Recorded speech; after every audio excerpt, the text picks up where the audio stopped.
اعوذ باللہ من الشیطان الرجیم بسم اللہ الرحمن الرحیم وَإِذَا مَرِضْتُ فَهُوَ يَشْفِينِ، اور جب میں بیمار ہوتا ہوں تو وہی مجھ کو شفا دیتا ہے۔ محترم ناظرین، معزز سامعین کرام، میرے پیارے اسلامی بھائیوں اور دوستوں، آج پھر سے آپ کی خدمت میں ایک بہت ہی قیمتی ویڈیو لے کر آیا ہوں۔ یہ ویڈیو کیا ایک طریقے کا راز ہے جو آپ کے ساتھ میں شیئر کرنا چاہتا ہوں۔ آپ کا قیمتی وقت نہ لیتے ہوئے سیدھے ویڈیو کی طرف چلتا ہوں۔ ایک عبرتناک واقعہ سنانا چاہتا ہوں۔ ایک شخص کے یہاں بچہ پیدا ہوا۔ بچے کا منہ سانپ کی شکل کا تھا اور نیچے ٹانگوں کی طرف کا بدن انسانی شکل کا تھا۔ ماں اپنے اس بچے کو دودھ پلانے سے بھی ڈر رہی تھی۔ موجودہ وقت ایک بزرگ حکیم کو بتایا گیا تو بزرگ حکیم صاحب نے فرمایا کہ ایسا معلوم ہوتا ہے کہ جس مباشرت کے ذریعے، جس سیکس سمبھوگ کے ذریعے، جس ہم بستری اور جماع کے ذریعے یہ بچے کا حمل قرار پایا ہے، اس مباشرت میں زوجین میں سے کسی ایک نے سانپ کا تصور کیا تھا، اس نے سانپ کے بارے میں سوچا تھا۔ بچے کے والدین میں سے ایک نے بتایا کہ حکیم صاحب نے سچ فرمایا ہے کہ اس وقت سانپ کا تصور و خیال آ گیا تھا۔ ناظرین، ان حالات میں کبھی بھی سیکس نہیں کرنا چاہیے، یہ آپ کو بتانا چاہتا ہوں۔ مباشرت یعنی جماع کے وقت حیض و نفاس کے دنوں میں نہ کی جائے۔ حیض و نفاس کے ایام میں مباشرت کرنے سے جسمانی تباہی و بربادی کا بھی سبب ہے کہ ان دنوں میں نہ ملیں، کیونکہ اس خون میں زہریلیت ہوتی ہے جس سے بڑی پیچیدہ خطرناک بیماریاں پیدا ہوتی ہیں۔ جب عورت کا مہینہ چل رہا ہو، اس دوران میں سیکس کرنے سے خارش، نامردی، شرمگاہ پر اور اس کے منہ پر جلن یعنی سوزاک جریان ہو جاتا ہے، اور جو بچہ پیدا ہوتا ہے اس کو جذام جسم میں کھال پر زخم ہو جاتے ہیں اور ان زخموں سے پانی رستا رہتا ہے، یعنی ایسے زخم ہوتے ہیں جن سے پانی بہتا رہتا ہے، اور حیض والی عورت کو اکثر ہمیشہ کے لیے خون بہتا رہتا ہے۔ ان ایام میں سیکس مباشرت ہرگز نہ کریں اور بچے دانی باہر نکل آتی ہے۔ بعض مرتبہ کچھ عورتوں کو حمل گرنے کی بیماری بھی اسی وجہ سے لگ جاتی ہے۔ بچے دانی کمزور پڑ جاتی ہے اور قسم کی پیچیدہ بیماریاں آ پڑتی ہیں کہ حیض و نفاس کا خون اندر کی غلیظی و ناپاکی کا ہوتا ہے، جس سے اندرونی نظام خود باہر نکل آتا ہے۔ اس حیض و نفاس کے خون میں زہریلیت و تیزابیت ہوتی ہے اور عورت کی شرمگاہ کا مزاج ان دنوں میں معمول سے ہٹ کر گرم ہو جاتا ہے۔ عورت جب تک ناپاکی سے پاک نہ ہو، اور بہتر ہے کہ جب تک غسل نہ کر لے یعنی نہا نہ لے، اس وقت تک مباشرت ہرگز نہ کرنی چاہیے۔ زیادہ کاموں کی مشغولیت کے وقت بھی مباشرت نہیں کرنی چاہیے۔ نیند کے دباؤ کے وقت، زیادہ تھکے ہوئے وقت، رنج و غم، خوف و اندیشہ کے وقت، نشے کے وقت، پیشاب پاخانہ کے تقاضے کے وقت، ان تمام وقتوں میں مباشرت نہیں کرنی چاہیے۔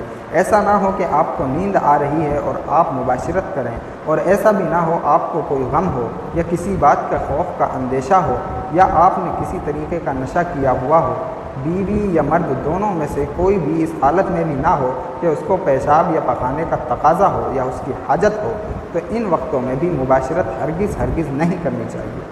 بالکل پیٹ بھرے ہوئے اور بالکل پیٹ کے خالی ہونے کے وقت پیٹ بھرے ہوئے حالت میں مباشرت کرنے سے شدید قسم کا ورم معدہ و آنتوں و جگر پر آ جاتا ہے۔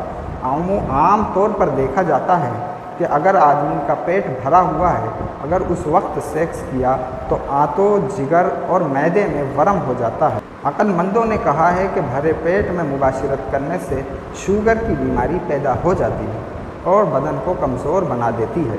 بالکل خالی پیٹ بھی مباشرت ہرگز نہیں کرنی چاہیے، اس سے بھی نقصان ہوتا ہے، اس لیے کہ منی نکلنے کے بعد یعنی مباشرت کے بعد شیطین یعنی فوتے اپنی غذا گردوں سے مانگتے ہیں، گردے اپنی غذا جگر سے مانگتے ہیں، جگر اپنی غذا معدے سے مانگتا ہے۔ لہٰذا بھوک کی حالت میں معدے کے بالکل خالی ہونے کی وجہ سے بڑھاپا، ٹی بی، ہول دل، آنکھوں کی کمزوری وغیرہ بیماریوں کا سخت اندیشہ رہتا ہے۔ بیماری سے شفا و نجات حاصل کرنے کے بعد جب کہ کمزوری ابھی باقی ہو تب بھی نہیں مباشرت کرنی چاہیے، اور بے چینی اور پریشانی و گھبراہٹ کے وقت بھی مباشرت نہیں کرنی چاہیے۔